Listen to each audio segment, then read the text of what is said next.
Good evening. My name is Doris Hanson, and it's my privilege to host this program and to welcome you to our show tonight, Polygamy, What Love Is This? This is where we encourage you to and to help you to investigate the claims of early Mormonism and the claims of the current Mormon and polygamous leaders. This is a live broadcast from Salt Lake City, Utah, and a telephone call-in program. You might want to write down our phone number for future calling in a little bit later on in the program. Our number is 801-973-TV20. That's 801-973-8820.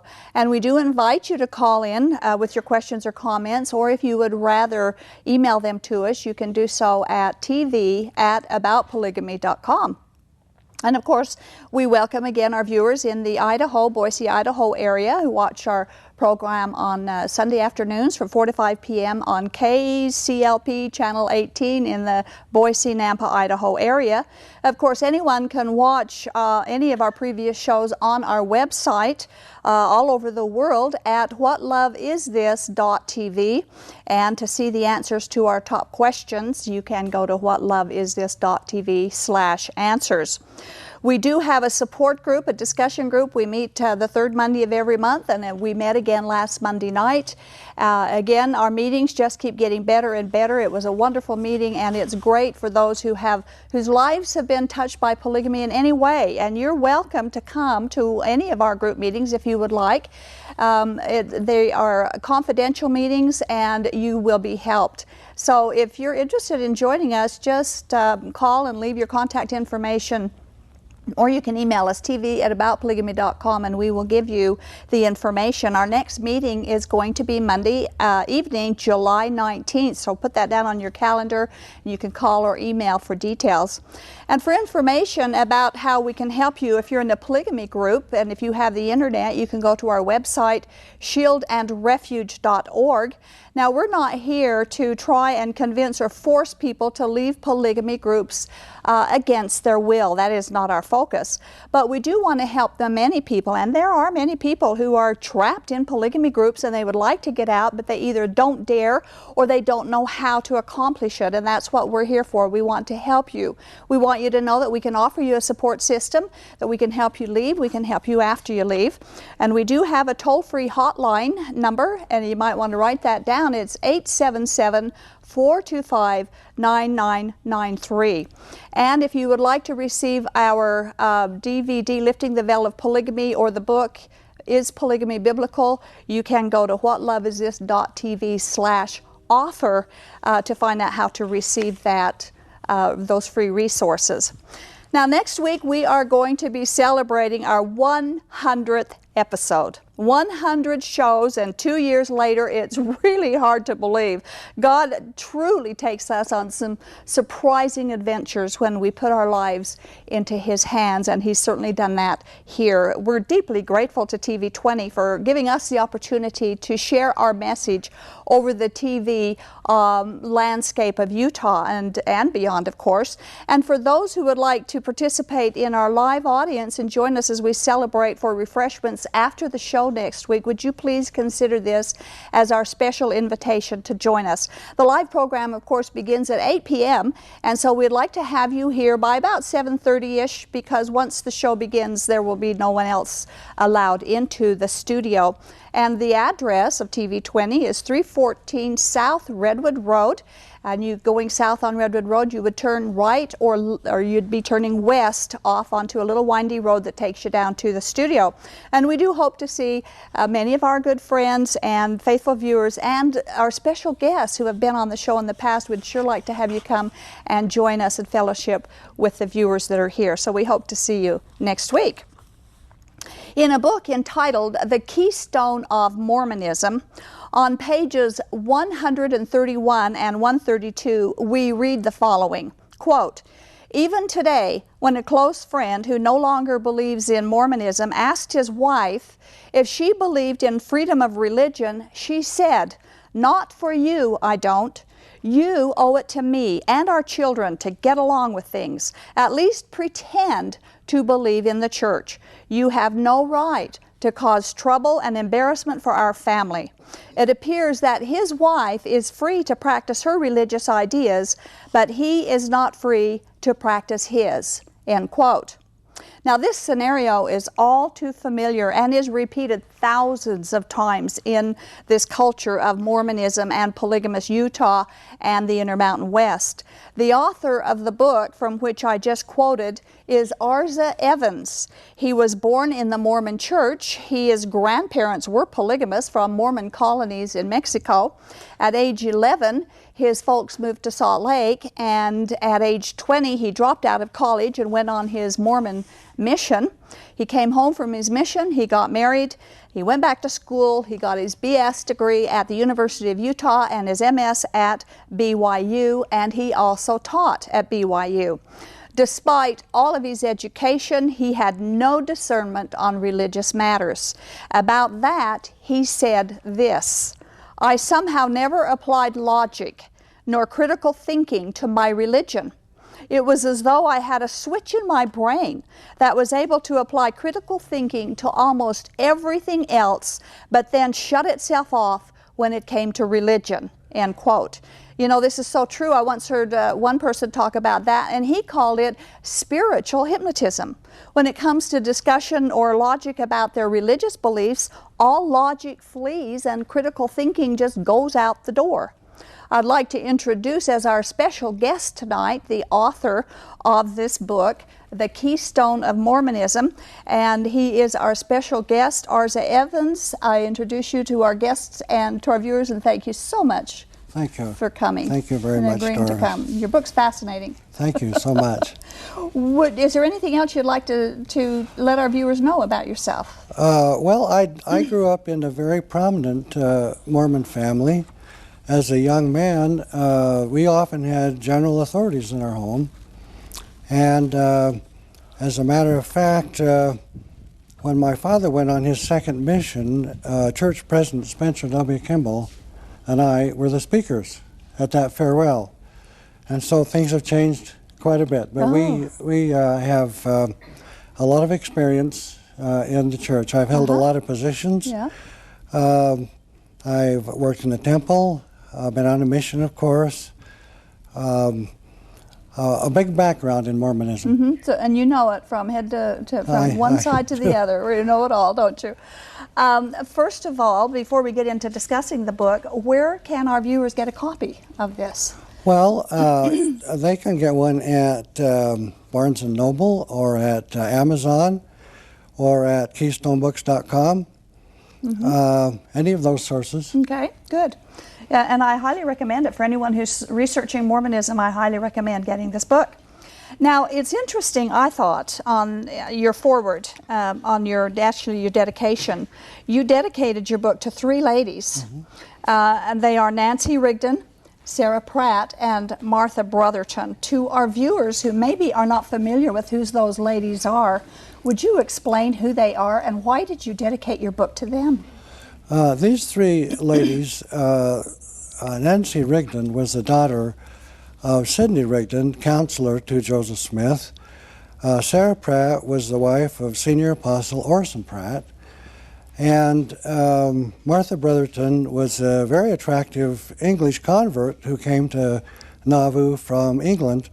And these three women refused to accept polygamy. They refused Joseph Smith's overtures, whereas a lot of other women didn't. That's right. That's absolutely right.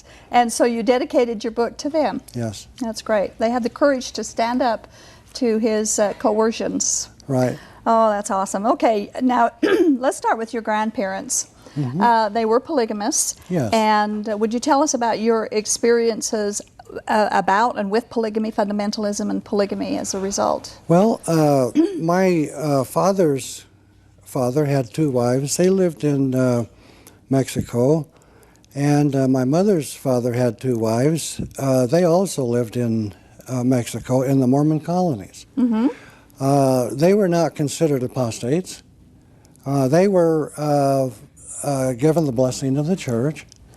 In fact, my grandfather on my father's side married his second wife in the Manti Temple in 1907, 1907. which was 17 years after the manifesto. Yes. And they were married in the temple, Yes, a polygamous in marriage Manti, in the temple. Yes. So they were performing marriages after the manifesto. Sure they were. Yeah, sure they were. They didn't just all run to Mexico for the marriages either. They did them obviously in local temples, and then they denied it too, didn't they? And I live in St. George, which is quite close to Colorado City. I attended the trial of Warren Jeffs in St. George, and I found it very interesting. Of course, everyone knows he was convicted. Mm-hmm. Yeah, yeah. Must have been an interesting trial for you. But the support he got was amazing. They acted like they were going to tear down the courthouse for a while. You mean the polygamists that came to watch the trial? Mm-hmm. Mm-hmm. Yes. Yeah, they're extremely great zeal for their religion, as you have it. In the book, you claim that there's overwhelming scientific evidence to prove that the Book of Mormon is fiction, not authentic or verifiable ancient American history. Can you give scientific evidence of this, and would you agree with the statement that the Book of Mormon has already been proven to be a spurious document? Yes, I would agree with that statement if a person is willing to look at the science aspect of it. Some of the things, the reason I wanted to look at the Book of Mormon in terms of polygamy is that, in my opinion, the worst part of polygamy is when you bring God into it. Mm-hmm. When you tell a 14-year-old girl that God expects her to marry this 65-year-old man, and her parents tell her the same thing, it's pretty hard to get out of that kind of a situation where you bring God into it. Mm-hmm. So I thought, well, let's look at the Book of Mormon, and if the Book of Mormon is discredited, then Joseph Smith is discredited, and if Joseph Smith is discredited, then polygamy is also discredited as far as bringing God into it. Mm-hmm. Some of the scientific evidence, for example, is the DNA.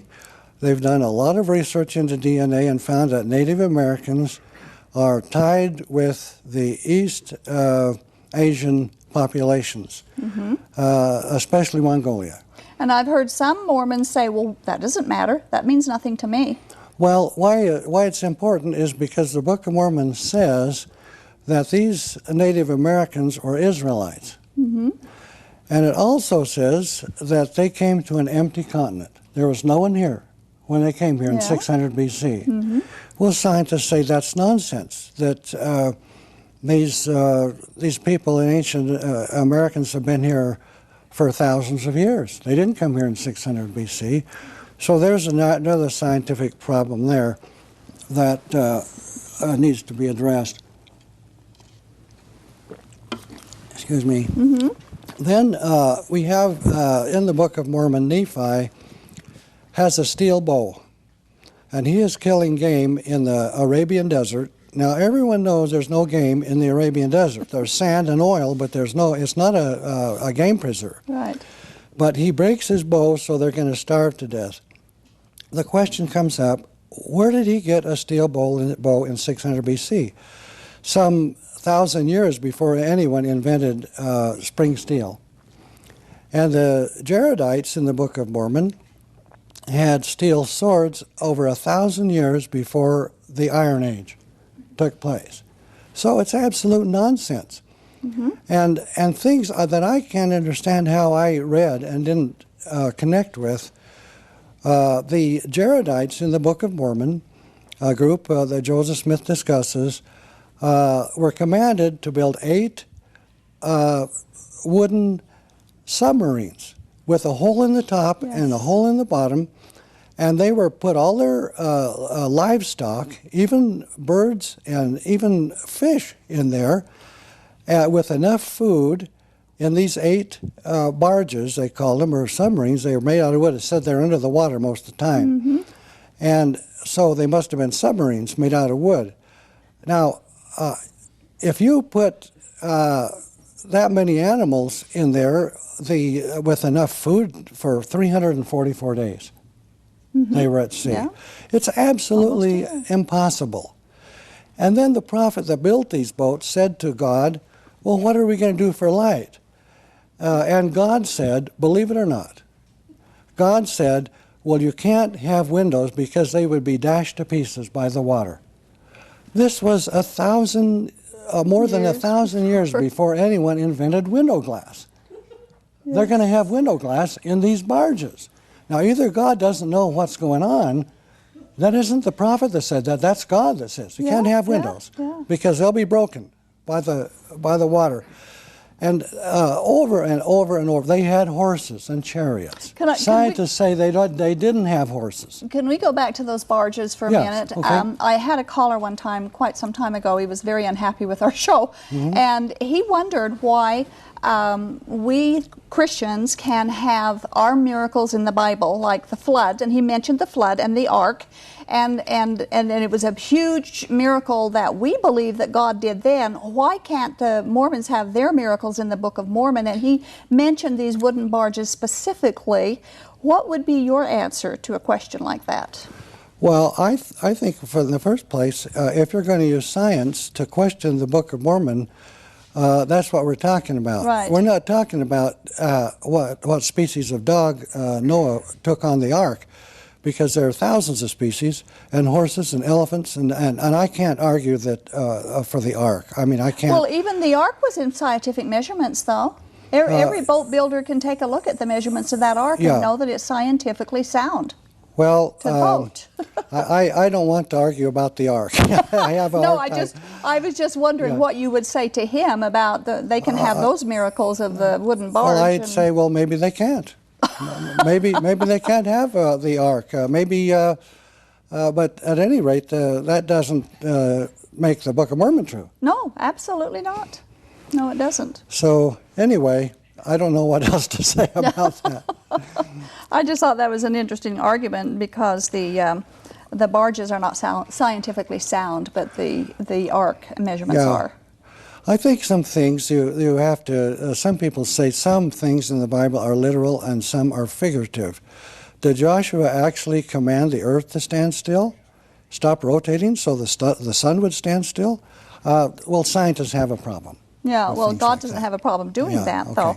Now, let's take a look at a statement that I have read, and have you read this, and would you agree that it's still true, that there's no educational institution anywhere except the LDS institutions like BYU and in Utah and Idaho and so on, that use the Book of Mormon as any viable reference at all for archaeology, culture, ancient history, language.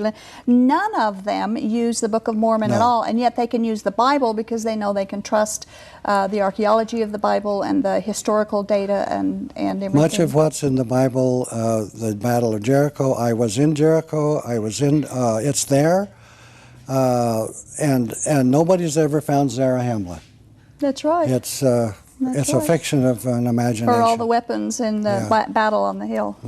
You quote in your book Oscar Wilde where he said, "A thing is not necessarily true because a man dies for it." In your opinion, are Mormon people controlled by facts and reason or by feelings and testimony? Well, I would say that most people respond to feelings more than they do to logic and reason. All you have to do is ask, why is Harry Potter so popular? They sell millions of copies in all the languages. Why is Disneyland so popular? Well, people like fantasy. They're not necessarily excited about the truth.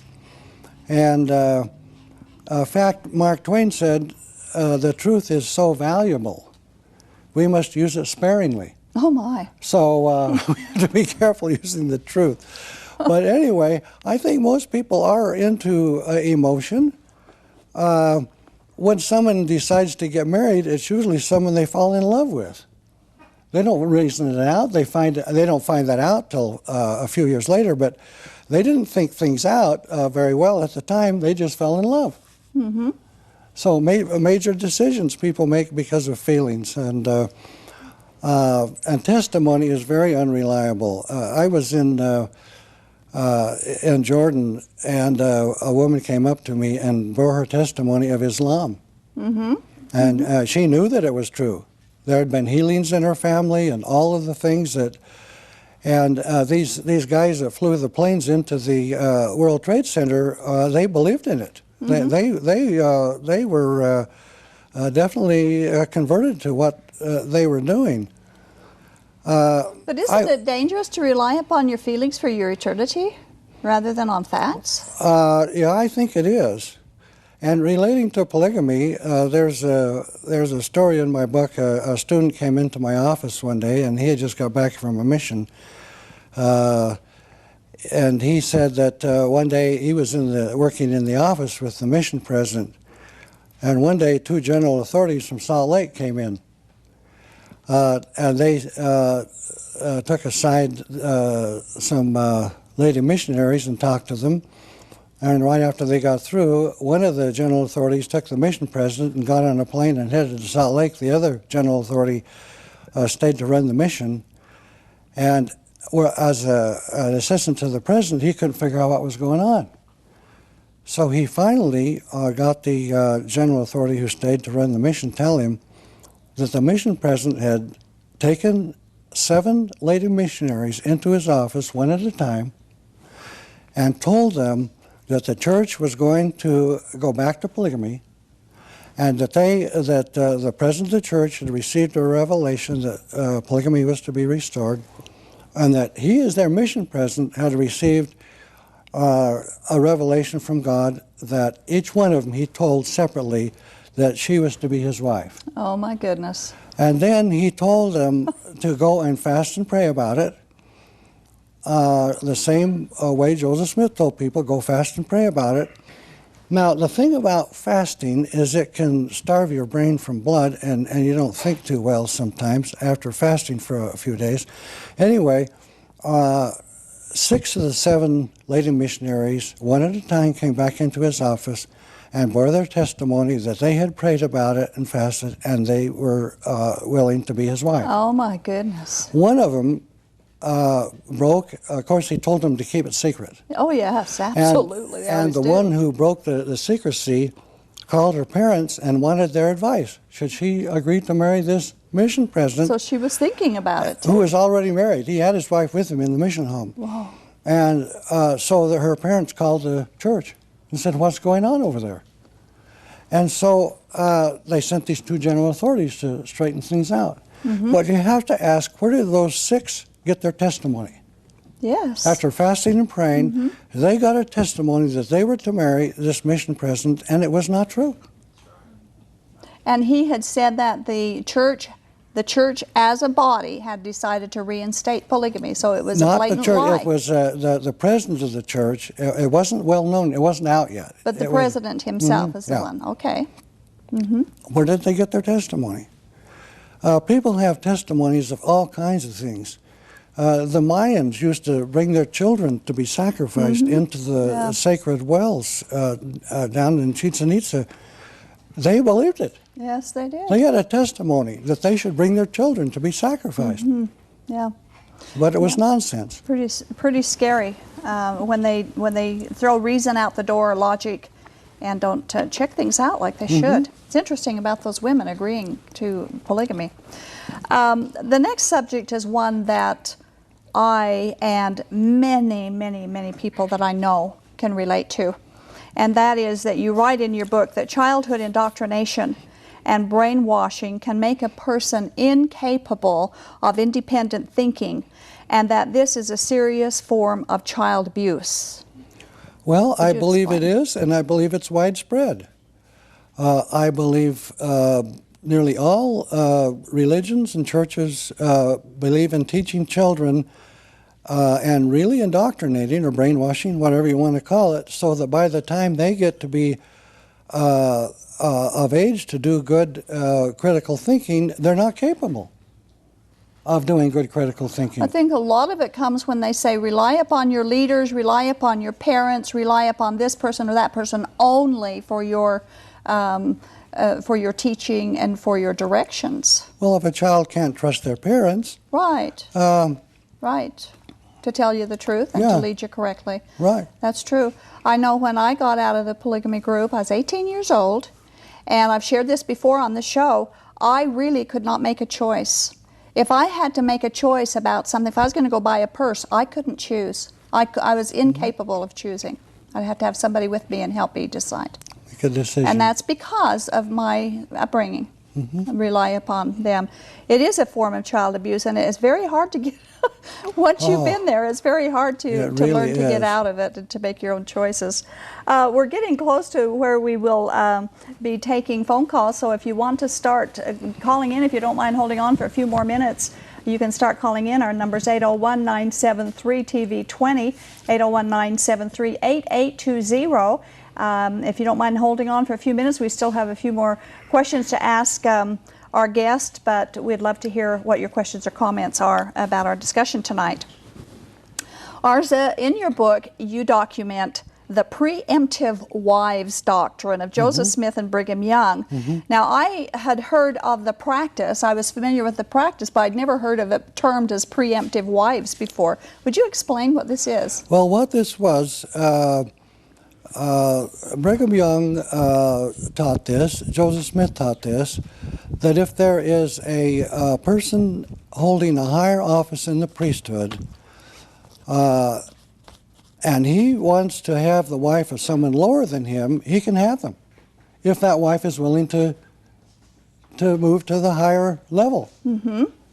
And that's the preemptive wives. It's a pecking order type thing. And so the woman can just leave, take her kids and leave this husband and move right on up here to this husband. That happened to my grandfather's sister, who was in Cedar City. She went to state conference in Cedar City. My Aunt Phoebe, great Aunt Phoebe, married to one man, went home married to another. Did she bother getting a divorce with the other man? Well, they don't worry about that because the authority of the laws are inferior to God's laws. So if a church authority says something, it supersedes the law of the land. What about the article of faith that says they believe in obeying the laws of the land, and they don't have any disclaimer that says unless it's lower than the law of God? Well, obviously polygamy was against the law, and they continued to deliver it for many years. They organized a bank in Kirtland that the state said you can't do it. They did it anyway.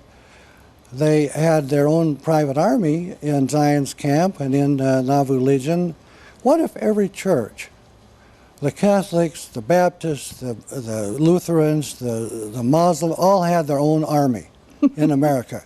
What would happen to our country? Well, Joseph Smith thought, I can have my own army.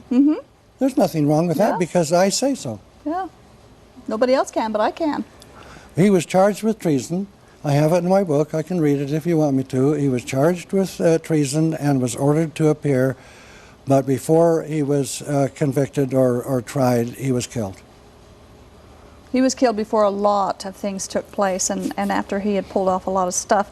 But why does control of marriage, sex, and family seem to be central to the beliefs of many churches and cults, especially cults?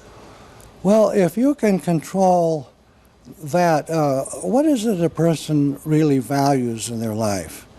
The bond between them and their wife, the love they have for their children. Family is a very strong bond, and if you can control that,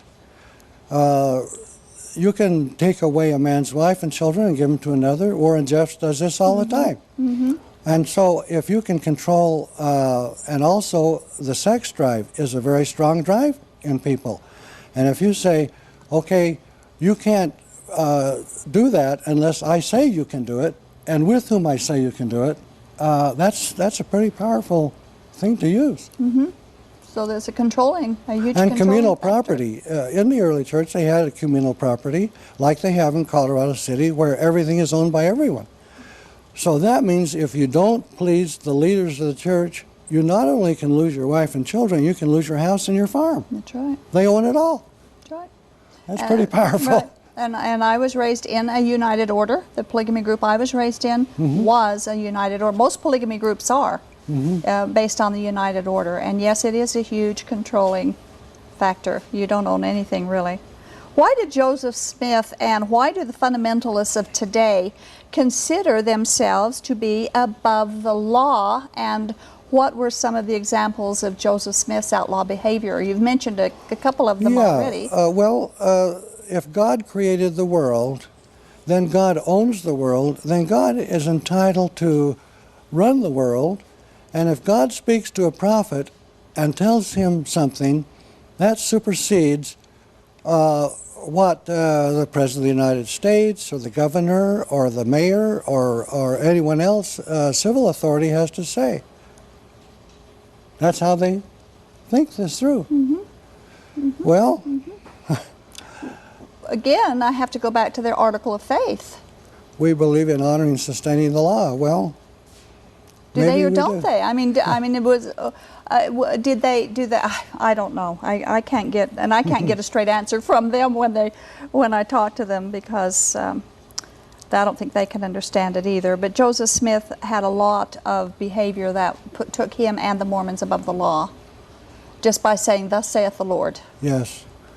Yes, with their private army, with polygamy, with their bank, their all kinds of things. Yes, they certainly did. Okay. Well, we do have some calls coming in, and I guess we're ready to take some phone calls. If you feel the need to call in and express your opinion, we'd love to hear from you. 801-973-8820. Okay, line one, we have Ed from Taylorsville calling. Hello, Ed. Yes. Stimulating discussion, and I just wanted to make a comment from the True Believer, Eric Hoffer, thoughts on the nature of mass movements. Now, it's a quote, and it's on page 81. And are you looking at his book? Yeah, I've got it in my hand. Okay. And Rudolf Hess, when swearing in the entire Nazi Party in 1934, exhorted his hearers, "Do not seek Adolf Hitler with your brains. All of you will find him with the strength of your heart." Yes. Oh, my. So I just wanted to read that quote. And you know, it's interesting, Ed, thank you for that. Very welcome, so I'll just hang up. Okay. That brings to mind a scripture in Jeremiah 17 where it says that our hearts are deceitfully wicked and beyond cure, and we should never trust our hearts because we have to trust something outside of ourselves, like God, and that's what He wants us to do. So don't seek with your heart. Tucker, American Fork, living in a polygamous colony. Okay, hello, Mr. Tucker? Hello? Yes, hello. Yes, you're on the air. Yes, ma'am. This is the first time I've seen the show, and I'm just kind of really curious about this. 3 years ago, my wife left me. She moved in with a family with children and another woman and a husband, and then she left, and now she is living up close to Salt Lake, and she takes my children to a compound in Harriman on the weekends, and I don't get to see my children. She'd rather go over there with my children. And when I talk to my children, they're 7 and 4. They are so confused. Their head just hurts. There's too much noise.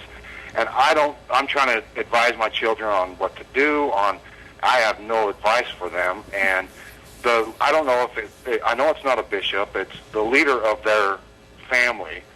He is still just with a single wife, but he's looking for a second.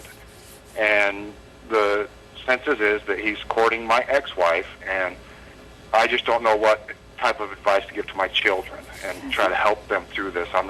It's custody battle, everything. I still get to see them, but she would rather take them there than let them be with me. Mr. Tucker, are you living in a polygamous community now? No, but she takes them there on the weekends. And are you a polygamist yourself, and do you believe in polygamy? Absolutely not. But she does? I don't know. when we were married, we used to talk about it. I'm still trying to research religion, and I was raised Mormon my whole life, and I quit going to church when I was 16, and I'm 35 now, and so I've been researching religion my whole life, and we had numerous discussions when we were married about polygamy and about everything and how disgusting. I don't want to offend anybody. It's their choice, but how wrong it was and the choices they made, and so now, being with her for so many years about how wrong it was, and now she's taking my kids for a weekend. They'll go down on Friday and stay till Sunday night, and they'll be on the polygamy compound the whole weekend, and I'm supposed to just be happy about it. And oh, Mr. Tucker, the ministry that this TV show is about is to help people in situations like you're in. And if you would like to leave your telephone number with our operator, or email me at tv@aboutpolygamy.com, I'd love to talk with you and see if there's something that we can do to help you with this. Yes, I would love some help. I would just love to help my kids. That's what it's about. Yeah, and we would like to help whatever too. She's going to do, but I just want to make sure my kids are safe and they don't get the brainwashing and. Well, polygamy is against the law, first of all, and it's a felony, actually, and we don't want children to be raised up to believe that committing a crime is okay. No matter what the crime is, it's still a crime. And so I would love to talk with you about this. If you want to leave your information, please do that. I absolutely will. I don't want to leave it over the air. I've never done nothing. No, don't do that. Don't do that. I leave it. Just leave it with the operator, or else email me, tv@aboutpolygamy.com. Okay, and please call me and tell me what I need to do. Will do. I'll be in touch. Thank you very much. You're welcome. Thank you. Bye-bye. Bye. And there are, by the way, a lot of polygamists in the Harriman area. That's way out west, south and west, but most of them are independents. They don't have group affiliation, but there are some who do. But so I can see that they would be put into polygamy out there. Okay, off the air question, Angie from Salt Lake City. Where in the Bible does it talk about Heavenly Mother? It doesn't. There's a couple of places, 3 places in Jeremiah that talks about the Queen of Heaven, and anyone, by the way, anyone who worships the Queen of Heaven or sacrifices or offerings to her were to be severely condemned. And that's the only close thing to Heavenly Mother. It absolutely is not a biblical doctrine, and it does. The Heavenly Mother doesn't exist. What were you? No, I would say the same. Were you taught about Heavenly Mother? Yeah. Oh, yeah. We weren't to pray to Heavenly Mother, but we had one. Yeah. Okay, line 2, Hayden from Draper. Hello, Hayden. Yes. You're on the air. Hi, this question is for, I believe it's Arza. I'm curious if you believe that the Bible, the Holy Canon, is God-breathed and inerrant. I would say that parts of it are inspired. There are parts of it that I have a problem with. Have you studied those parts? Would you consider yourself a Christian, or what would you consider yourself? Well, that's a very interesting question. In John 17, Jesus said, "By this shall all men know that ye are my disciples indeed, if ye have love one for another." Now, according to that definition, I would consider myself a Christian. I do have some problems intellectually with evolution, with other scientific things, and so my brain is kind of, my thinking is more agnostic, and my heart is more Christian. I see. That puts you in a very difficult spot. Yeah, it does. It does. It does. Are you actively seeking to know God and to, search out? Because I believe, and fundamentally believe, that if you spend the time to search out those elements of doubt that you have within the canon, that they will bore themselves out as inspired. Well, one reason I really like that definition found in John is because it is not exclusive. I mean, it doesn't exclude people. Even the Good Samaritan, who didn't know what he believed, I think didn't know it, but was a Christian. He went out and helped and blessed that person who had been hurt by the side of the road. The priest and the rabbi walked by and left him. So according to that definition, in John, he didn't know it. So this doesn't exclude anybody anywhere in the world. People who love each other are included in that definition, and that would be me, including me. Does that? Well, I will certainly pray for you. Thank you for your I know. Thank I you, know Hayden. that doesn't go along with the traditional ideas. Okay, thank you, Hayden.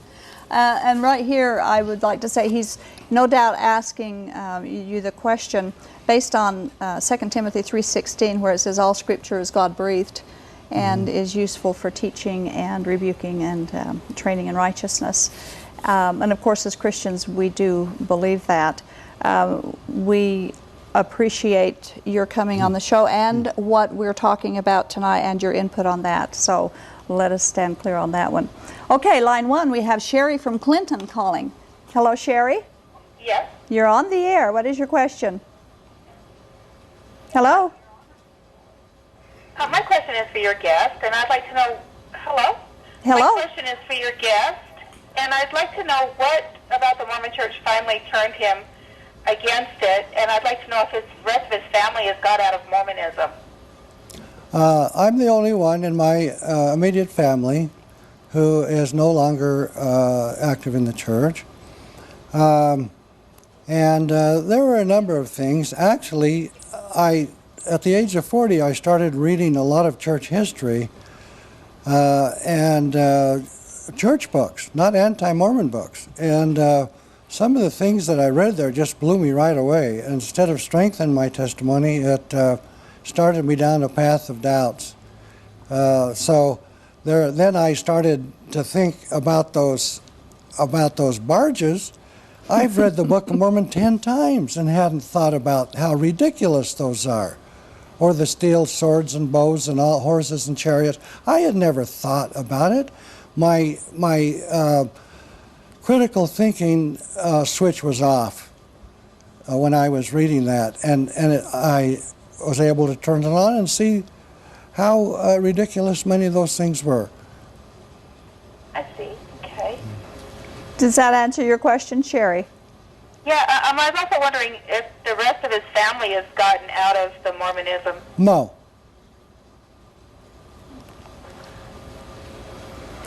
It's one of those things where Jesus said that he didn't come to bring peace but a sword, and it would separate families, separate mothers and daughters and fathers and sons sometimes. Some of my children are not active, but my brothers and sister are all very, very much in the church. Oh, I see. Well, thank you very much. Have you read his book, Sherry? I have not. I would like to buy that. Yeah, I got mine on Amazon.com, Okay. and it came pretty fast. Well, so thank you very much. I'm going to get that and read it. I think you'll enjoy it. Thank you. Okay, we have line 3, Michael in South Ogden. Hello, Michael. Hey, Doris. Well, first off, what is the name of that book?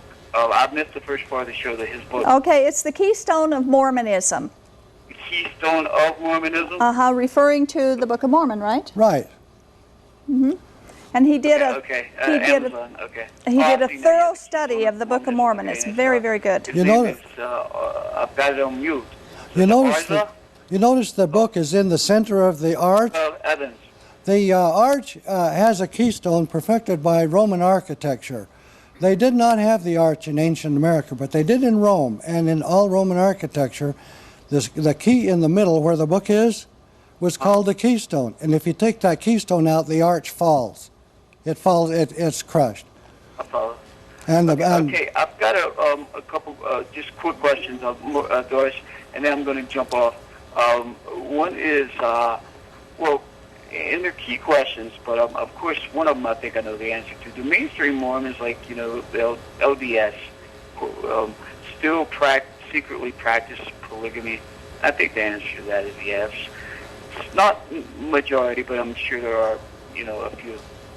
Did you know of any mainstream Mormons that practiced polygamy when you were in the church, Arza? No, just my grandparents, and no, I don't think they do officially, but it's still in Section 132 of the Doctrine and Covenants. It is still doctrine. Yeah, I know it is, but I mean, I wonder if they do it. We don't know they'll do it. Maybe I don't know any that are secretly. They might. We don't know. We don't know. If they did, they practice it secretly, and I have heard of some that do. Yes. Okay, yeah. And then the second thing, Doris, is this is something that I really have a concern with. I'll say that I'll ask this. What about the folks in the world, Doris, that and I guess there are folks in the world in remote areas that have actually never heard about the Bible and about Jesus. And it says in the Bible, no, I think what is it? No name except that of Christ. Under heaven can a person be saved. Something to that effect. And so I'm just wondering about what happens to those folks. There are different denominations teach different things, but I'm talking about biblically what they teach. And I do want to make one point to your guest. I don't know if you heard about this or not. He was talking about barges, and I just called to tell him that. Now, you got to understand, I don't believe for a moment the Book of Mormon. I think it's pure. It's a good novel. But I would say that, it is pure fiction, fantasy. But I would say that on Nova, they did, in Peru, they built a barge of reeds, scientists did, and they caught they went from Peru to Eurasia. And they were scientists that did that. Now, that's not to support, and I hope it doesn't. Well, it couldn't support it because we're talking about barges that were 344 days underwater. No. No, in the Book of Mormon. Obviously, you can tell I haven't read the Book of Mormon fully through. It's a good, but what I was saying was that they did build a barge. A reed barge. I didn't know it was underwater. Gosh, is that what he said?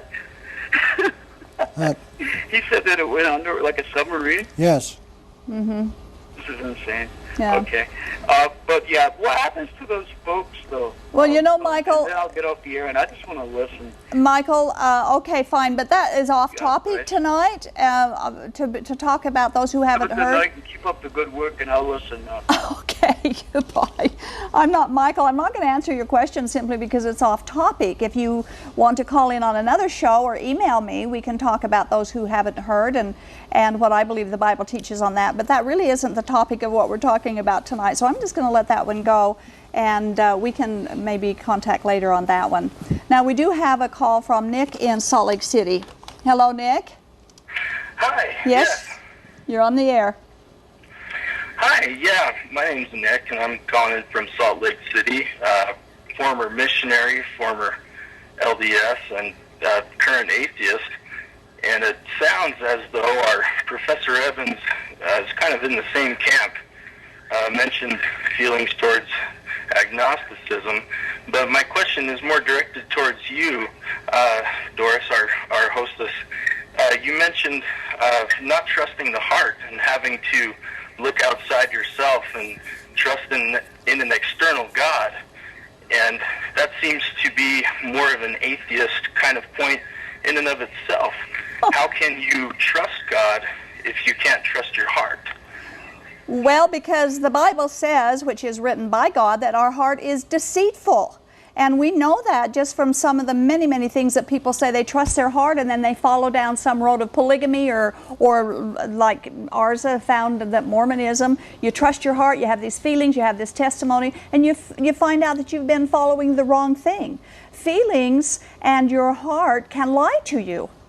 And there's only one way to know if you're connected to the truth, and that's to have the truth, and that's where God comes in. And if you don't have God in your life, then you don't have any solid truth to cling to. Just your own wisdom, which is fallible, your own heart, which is deceitful, or other people who are in the same fallible condition that you're in.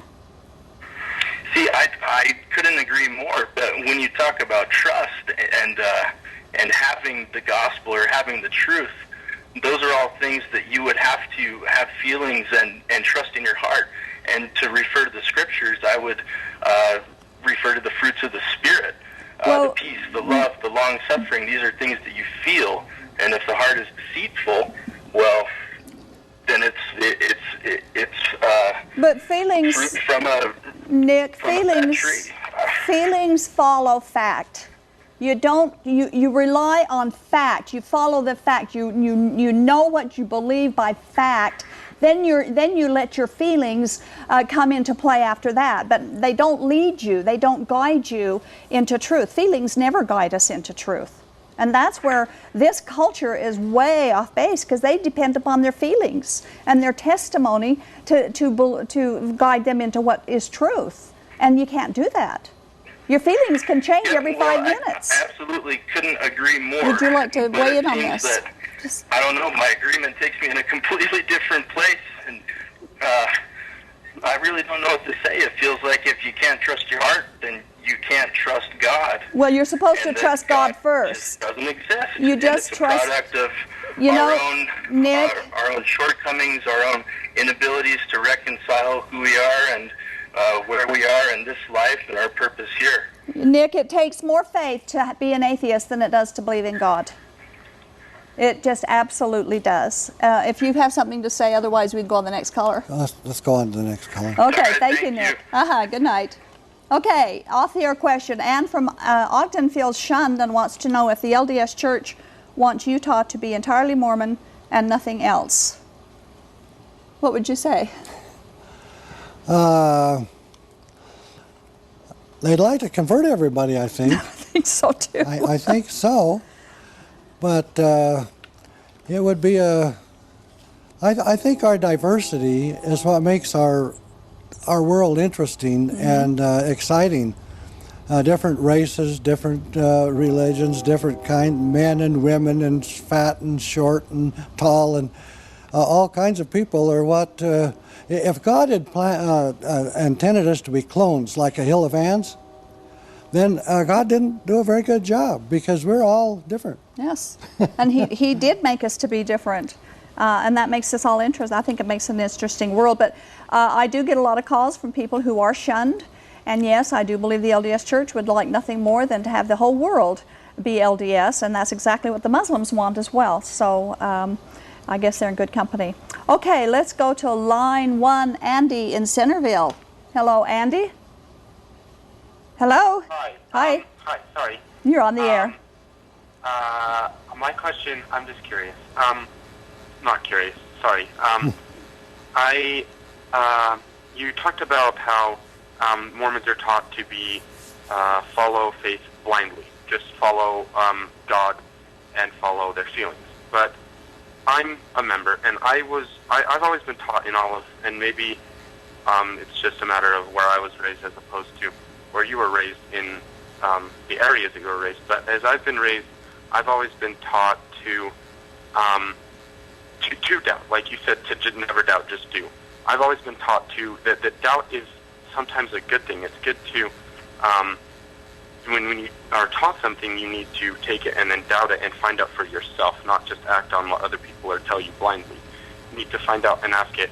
And that, yes, you need to follow your feelings, but when you're receiving, when God is really telling you that something is true, He tells you not only in your heart, but in your head also, and He helps you realize that it is true.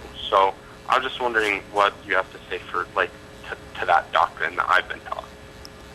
Well, I believe that doubt is a healthy thing, because it begins questioning, and questioning is how you arrive at the facts and about truth. So I think doubt is people who don't doubt and don't question, I don't think they're going to find the truth.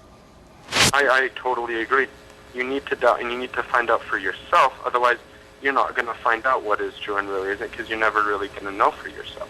And Andy, I find that so many people from polygamy groups or from Mormonism will say we cannot read anything that's not church approved, and don't read anything beyond that. Don't touch anything that might even be close to anti-Mormon material. So if you were taught that you can go out and read anything that you want, then you, I think, are the exception.